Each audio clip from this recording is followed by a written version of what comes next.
Hi, welcome to One Word a Day. I'm Sophie, your pilot into the universe of Chinese. We are going to continue our journey in exploring one new Chinese expression a day. Yesterday, we talked about 舍生取义, which is about sacrificing the biggest gift you can give to your community or people, which is your life, to demonstrate your loyalty. And this phrase, in the historical context, it also means you display loyalty to the Lord of whoever you claim loyalty to. So I guess back then, the sense of your people is not about the whole collective people, but individual rulers for that region. And this is to justify like why you give your life, because you want to display the loyalty. So that was the morals back then. And today we continue with 义 in 义勇军进行曲. 6 characters, and you can tell it's not a typical 4-character formation. And this indeed is Chinese anthem that's titled 义勇军进行曲. I grouped them kind of in the middle. There's a little bit of gap. So you can see 义勇军 is one group of meaning, and then 进行曲 is another one. 义勇军 talks about a volunteer armies in time of war, when there are not enough soldiers that trained, ready to fight, that requires volunteers to go fight for the country. And that's what they were called back then. And again, 义 came with this meaning of being moral or being loyal to your country. So it has the sheep symbol, that's sacrifice, and then have the weaponry, two hands held weaponry that symbolize me as part of the community. So me, sacrifice as sheep. That's the sense of moral back then. 勇, we came across this character before, and it came, you can see the ancient version and the contemporary Chinese version is a little bit different.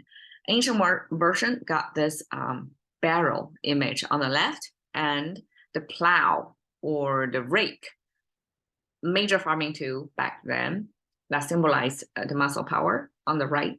So it forms as a left and right structure. Contemporary, it kind of stack up like this, right? We have the power side at the bottom, and then have the hong. It's a sound maker, but also it's a farming tool as well, because that's irrigation. Back then, there's no irrigation that, well, I cannot really say that, but I would imagine the irrigation back then was not as automatic as like carried through the tube. The most because of contemporary, we can use electricity and pumps, right? Back then, the most people can use is come up with gravity, some sort of device, gravity, to have water flow automatically. So for them, especially heavily populated farmland, feeding population back then was cut into small pieces of land, and people took care of their assigned piece of land. And irrigation probably didn't come that automatic. So you have to carry water for irrigation through such buckets. So both are farming tools, actually, and that somehow transformed to mean brave. It starts from this farming activity, tool sets. So I guess that's display of masculinity, and that extended into military move, bravery. Okay, 军, we have the 出 sign in the middle, wrapped in this big, almost like a huge question mark sign, right? With a little chimney on the top. So this big wrapper with a chimney on top, just like how it looks visually, it's a wrapping, it's a surrounding, it's like encasing or besieging even. So it's a kind of a military symbol when it paired with carriage. So carriage in wartime back then is kind of like tank in contemporary warfare, right? It allows people to move faster, and probably you're kind of standing taller, and so you have a certain advantage. So carriage back then was kind of a major resources in battlefield, and people use such carriage to form a kind of a besiege or form as a fortress to protect the foot soldiers in the middle. So this surrounding and the placement of a carriage or deploy positioning of the carriage eventually extended into army. So I guess carriage formation to wrap or protect is the essential, the original meaning that made up for army. Okay, so 义勇军 talks about this army that are brave and they are morally self-sacrificing. So that kind of implies people are volunteers. They're not mercenary or they're drafted. No, it's people who are volunteering their lives to fight for the country. 进行曲 is a type of music. And if I mean anybody took notice of Chinese anthem that oftentimes are played at Olympic Games when Chinese team won gold medal.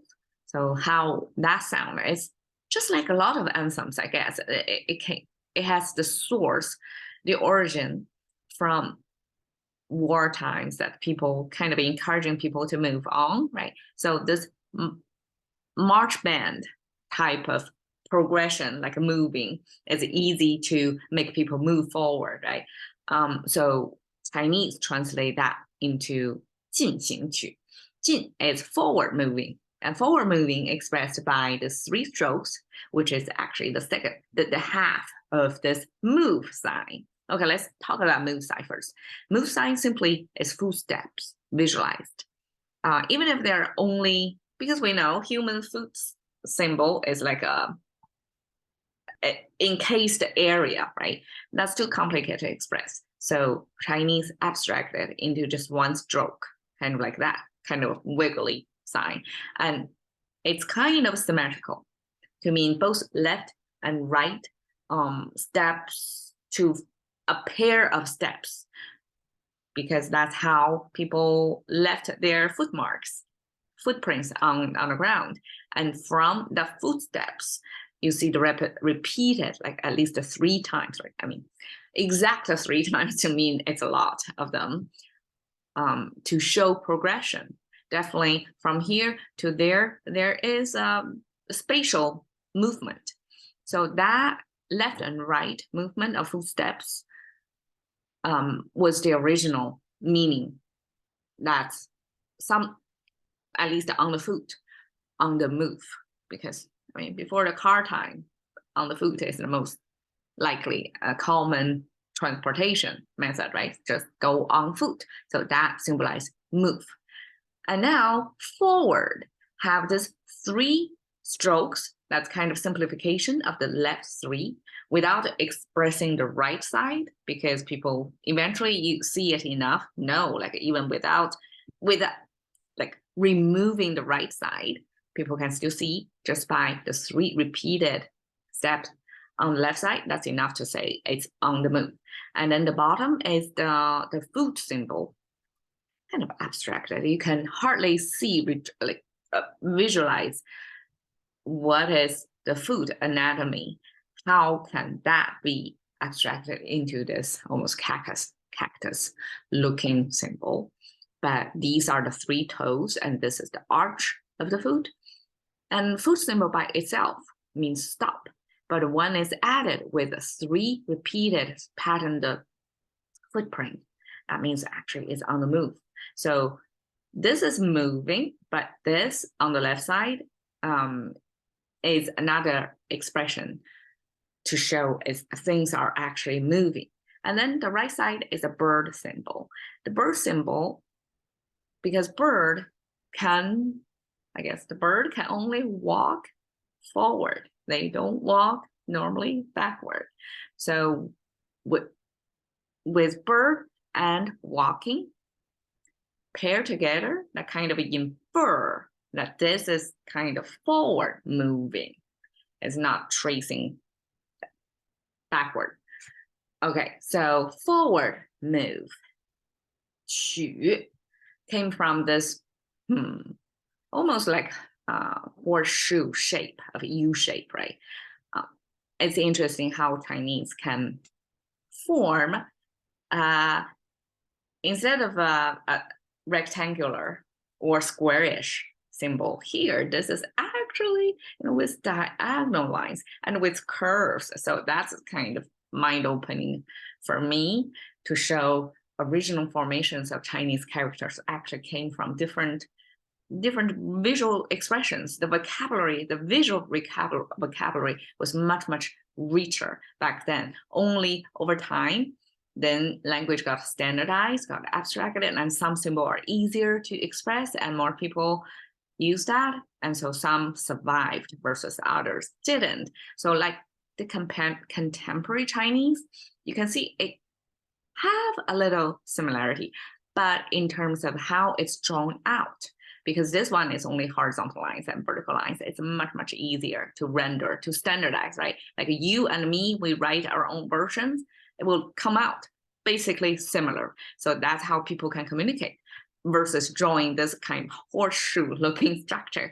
It's easier to mess up. So that's why simplification or standardization of Chinese characters makes sense as well for the efficiency or accuracy of communication. So 曲, just from the visual, it looks like I make a U-turn. It's almost like a little bit more complicated structure of a U shape, right? So that means it's curved, it's not straight. So that's exactly the original meaning of it. And then eventually that 曲, this curvature, like it's not straight line, it's a curve, used on music to mean the melody, because melody got to have this up and down, right? It's not a straight line, it's not linear, it's not mathematical. The melody got to have the tunes that goes up and down. So that's extended to music. So move forward music simply is a Chinese translation of this march band kind of music that you have to move forward. And while you're moving forward, you can sing or play the instruments along with it. So 义勇军进行曲, translated as March of the Volunteers. That was penned down or created by Nier, wow, in 1935 during the Japanese occupation of the Manchuria region of China. And the opening lyric is translated as for people who refuse to be a slave, to be, the occupied, to be colonized by another culture or nation.